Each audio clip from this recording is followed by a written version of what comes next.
قل بفضل الله وبرحمته فبذلك فليفرحوا هو خير مما يجمعون۔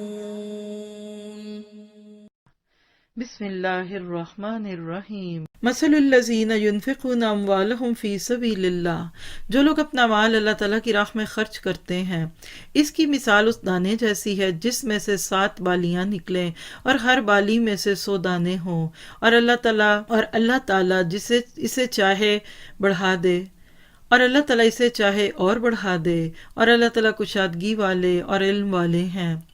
جو لوگ اپنا مال اللہ تعالیٰ کی راہ میں خرچ کرتے ہیں، پھر اس کے بعد نہ تو احسان جتاتے ہیں اور نہ ایذا دیتے ہیں، ان کا اجر ان کے رب کے پاس ہے، ان پر نہ تو کچھ خوف ہوگا نہ وہ اداس ہوں گے۔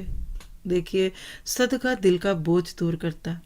آج خوف ہے، ڈپریشن ہے، گھبراہٹ ہے، تو صدقوں کے دروازے کھول دیجئے، اپنی زکوٰۃوں کے منہ کھول دیجئے، تاکہ اللہ کی مخلوق بھوکی نہ مر جائے۔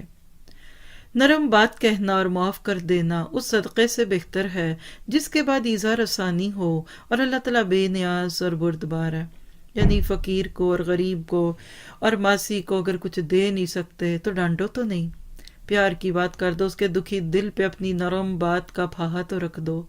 کیوں لوگوں کو پریشان کرتے ہو، ان کی عزت نفس کو مجروح کرتے ہو؟ تو کیا دیکھا آیت 261 سے 263 میں؟ انفاق فی سبیل اللہ، انفاق فی سبیل اللہ۔ دیکھیے، آپ صرف ایک لفظ کو چھپا کر دیکھیے تو نفاق بنے گا۔ نفاق اور انفاق میں ایک الف کا فرق ہے۔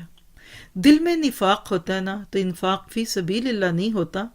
ہاں، پھر انفاق فی دنیا، انفاق فی الکپڑے، انفاق فی الجوتے، انفاق فی فرنیچر، زیور، کھانا پانی، شادیاں، بڑی بڑی دعوتیں ہوتی ہیں۔ تو انفاق فی سبیل اللہ کیا ہے؟ اللہ سے جوڑنے والے کام،